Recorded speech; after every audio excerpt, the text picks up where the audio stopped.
Então, mas é legal isso. Olhando as empresas, a gente gosta disso do critiquei. Eu pensa que os outsiders que poderiam quebrar talvez essa lógica, seja do lado de investimento, como vamos falar das grandes empresas aqui, XP, o BTG, que cresceu muito, né?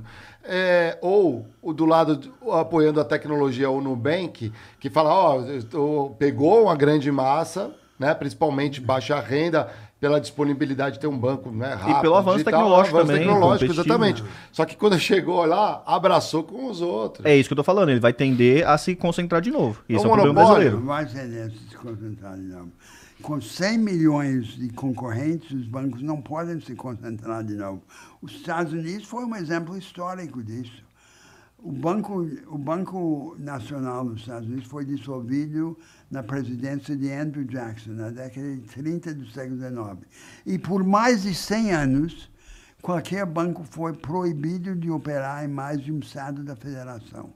Os americanos construíram um sistema bancário Pode puxar. mais descentralizado a serviço da produção que jamais havia existido no mundo. Depois surgiu o problema. O problema surgiu porque na primeira metade do século XIX, até a Guerra Civil, a maioria dos trabalhadores no norte do país tinham autoemprego. Para cada 5 homens brancos no trabalho livre, o sul era escravocrata, mas no norte eram livres. E para cada 5 homens brancos, só 1 em 5 trabalhava para um outro homem branco. Quer dizer, não havia uma predominância absoluta do autoemprego como trabalho livre. O trabalho assalariado, que nós, no século XX, viemos a considerar a forma natural do trabalho livre, era considerado até perto do final do século XIX uma anomalia. E não só nos Estados Unidos, mas na Europa também, na Inglaterra. A teoria da sociedade anônima, da corporação, foi inventada como instrumento de agregação de recursos pelos trabalhadores, por John Stuart Mill, o grande filósofo liberal.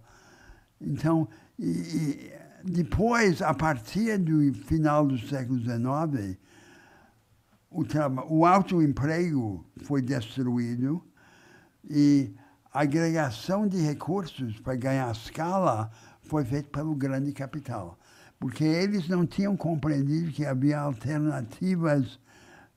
formas alternativas de propriedade na economia privada. Vou lhe dar um exemplo radical. É um experimento cognitivo, não é um projeto. Imagine que os meios de produção estivessem todos investidos em fundos. Você tira os grandes meios de produção e você coloca em fundos. Esses fundos são administrados profissionalmente, mas ninguém é proprietário. As pessoas... Ninguém é proprietário. Há um leilão permanente de capital em que diferentes grupos de tomadores põem bids, rateios por aquele capital para usá-lo provisoriamente. Então, o princípio geral é quem usa o capital é quem sabe com mais eficácia usá-lo e só temporariamente. É um capitalismo sem capitalistas. Ninguém é proprietário de nada. Você manteria a propriedade privada tradicional como um dos instrumentos de descentralização econômica. Por que manteria? Porque a propriedade privada tradicional tem uma vantagem que nenhuma outra forma de propriedade tem. Ela permite que alguém, o proprietário, faça por seu próprio risco algo em que ninguém mais acredita. Essa é a vantagem da propriedade privada.